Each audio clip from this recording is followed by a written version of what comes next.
ఒకసారి ఊహించుకోండి, మీరు రోజూ ప్రశాంతంగా నిద్రపోయి మీ ఇంటి నేల కింద ఓ మనిషి శవం దాగి ఉంటే. ఏదో ఒక్కరోజు కాదు, ఏకంగా 34 ఏళ్ల పాటు ఓ స్త్రీ శరీరం కుళ్ళిపోయి అస్థిపంజరంగా మారి మీ కాళ్ల కిందే ఉందంటే ఎలా ఉంటుంది? గుజరాత్లోని అహ్మదాబాద్లో నిజంగా వెలుగు చూసిన ఒక సంచలన కేసు. 1992లో ఓ మహిళ కనిపించకుండా పోయింది. ఎవరూ కేసు పెట్టలేదు, ఎవరూ వెతకలేదు. కానీ 34 ఏళ్ల తర్వాత ఒక దెయ్యం కథ వల్ల ఆ నేరం ఎలా బయటపడింది? అసలు ఆ ఇంట్లో ఏం జరిగింది? అహ్మదాబాద్లోని బట్వా ఏరియా, కుతుబ్ నగర్ అనే ప్రాంతం. అక్కడ ఫర్జానా రాధన్పూరి అనే ఓ మహిళ నివసించేది. ఆమెకు షాంసుద్దీన్ కేదావాలా అనే వ్యక్తితో పరిచయం, ఆ తర్వాత వివాహ సంబంధంగా ఏర్పడింది. కొన్నాళ్లు గడిచాక వీరి మధ్య డబ్బు, కుటుంబం, ఆస్తి విషయాల్లో తీవ్రమైన గొడవలు మొదలయ్యాయి. ఆ గొడవలు ఎంత దూరం వెళ్ళాయంటే 1992లోని ఓ రాత్రి షాంసుద్దీన్, అతని సోదరుడు ఇక్బల్ మరికొందరు కలిసి ఫర్జానాను హత్య చేశారు. హత్య చేశాక శవాన్ని ఏం చేయాలి? బయటపడేస్తే దొరికిపోతామని భయపడి తాము ఉంటున్న ఇంటి కిందే ఓ లోతైన సెప్టిక్ ట్యాంక్ లాంటి గోతిలో ఆమె శవాన్ని పడేశారు. ఆ తర్వాత దాని మీద మట్టి, ఇసుక, కాంక్రీట్ వేసి పూర్తిగా మూసేశారు. ఫర్జానాకు పుట్టింటి వారితో పెద్దగా సంబంధాలు లేకపోవడంతో ఆమె గురించి ఎవరికీ తెలియదు. కనీసం పోలీస్ స్టేషన్లో మిస్సింగ్ కంప్లైంట్ కూడా నమోదు కాలేదు. దీంతో తమ నేరం ఎప్పటికీ బయటకు రాదని నిందితులు భావించారు. కాలం వేగంగా గడిచిపోయింది. 1992 నుంచి 2020 దాటిపోయింది. దాదాపు 3 దశాబ్దాలు ముగిసిపోయాయి. కానీ ఆ ప్రాంతంలో హౌస్ నెంబర్ 10 గురించి స్థానికుల్లో ఓ వింత ప్రచారం మొదలైంది. రాత్రి అయితే ఆ ఇంటి చుట్టుపక్కల ఓ మహిళ తిరుగుతోందని, ఆమె ఏడుపు శబ్దాలు వినిపిస్తున్నాయని స్థానికులు చెప్పుకోవడం ప్రారంభించారు. క్రమంగా ఆ ఇంటి వైపు వెళ్లడానికి జనం భయపడేవాళ్లు. మరోవైపు ఆ ఇంట్లో నివసిస్తున్న కుటుంబ సభ్యులకు కూడా ఓ భయంకరమైన మానసిక అనుభవాలు ఎదురయ్యాయి. రాత్రిపూట వింత శబ్దాలు, ఇంట్లో ఏదో అశాంతి వారిని వెంటాడింది.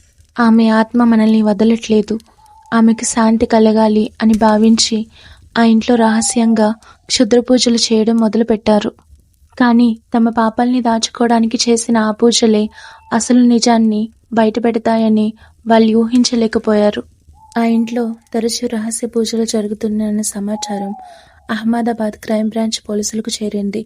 సాధారణంగా పోలీసులు ఇలాంటి దెయ్యాల కథలను పట్టించుకోరు. కానీ ఇన్ఫార్మర్ ఇచ్చిన సమాచారంలో ఓ కీలకమైన మాట ఉంది. ఆ ఇంట్లో చాలా ఏళ్ల క్రితం ఓ మహిళను చంపి పాతిపెట్టారు.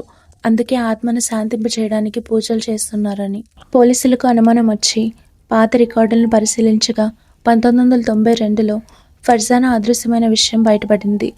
వెంటనే crime branch, forensic team, magistrate సమక్షంలో ఆ ఇంటి నేలను తవ్వడం మొదలుపెట్టారు. భారీ యంత్రాలతో తవ్వకాలు మొదలయ్యాయి. 5 అడుగులు, 10 అడుగులు, 15 అడుగులు, చివరికి 18 అడుగుల లోతు చేరుకోగానే కాంక్రీట్ కింద ఓ మానవ అస్థిపంజరం బయటపడింది. పుర్రె, పళ్ళు, విరిగిన ఎముకలు చూసి అక్కడున్న అధికారులంతా విస్తుపోయారు. 34 ఏళ్లుగా నేల కింద దాగి ఉన్న ఓ చీకటి రహస్యం అలా వెలుగులోకి వచ్చింది. బయటపడ్డ ఎముకలు మహిళవేనని ఫోరెన్సిక్ పరీక్షలో తెలిసింది. కానీ అవి ఫర్జానాని ఎలా నిర్ధారించాలి? పోలీసులు ఎంతో శ్రమించి ఫర్జానా కుటుంబ సభ్యులను గుర్తించారు. వారి నుండి రక్త నమూనాలు సేకరించి ఎముకల నుంచి తీసిన డిఎన్ఏతో పోల్చారు. కొన్ని రోజుల తర్వాత రిపోర్ట్ వచ్చింది.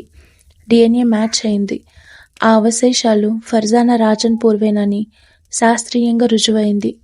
ఇక్కడే కేసులో మరో ట్విస్ట్ వచ్చింది. ప్రధాన నిందితుడైన భర్త షాంసుద్దీన్ ఎప్పుడు చనిపోయాడని అతని కుటుంబ సభ్యులు చెప్పారు. కానీ క్రైమ్ బ్రాంచ్ లోతుగా విచారించగా అతను చనిపోలేదని తెలిసింది. అతను తన గుర్తింపును మార్చుకుని ఇన్నాళ్లుగా పోలీసుల కళ్ళు కప్పి జీవిస్తున్నాడు. చివరికి పోలీసులు అతన్ని గుర్తించి అరెస్ట్ చేశారు. ఈ కేసును పరిశీలిస్తే ఓ ఆసక్తికరమైన ప్రశ్న మిగులుతోంది. ఆ ఇంట్లో కనిపించేది నిజంగా ఫర్జానా ఆత్మేనా? లేక ఒక ప్రాణాన్ని తీసి 34 ఏళ్లు దాచేసిన నిందితుల మనసులో ఉండే నేరభావం, భయమే దెయ్యం కథలా మారిందా? ఏదేమైనా ఈ కేసు నిజంగా బయటపడటానికి ఓ సీసీటీవీ కెమెరా కారణం కాదు, ఓ ప్రత్యక్ష సాక్షి కారణం కాదు. ఓ దెయ్యం కథ వల్లే 34 ఏళ్ల తర్వాత ఆ బాధితురాలికి న్యాయం జరిగింది. ఈ నిజమైన మిస్టరీ మీకు ఎలా అనిపించింది? వీడియో నచ్చితే లైక్ చేయండి, షేర్ చేయండి. ఇలాంటి వాస్తవ క్రైమ్ అండ్ హారర్ స్టోరీస్ కోసం మన ఛానల్ని ఇప్పుడే సబ్స్క్రైబ్ చేసుకోండి. Thank you for watching.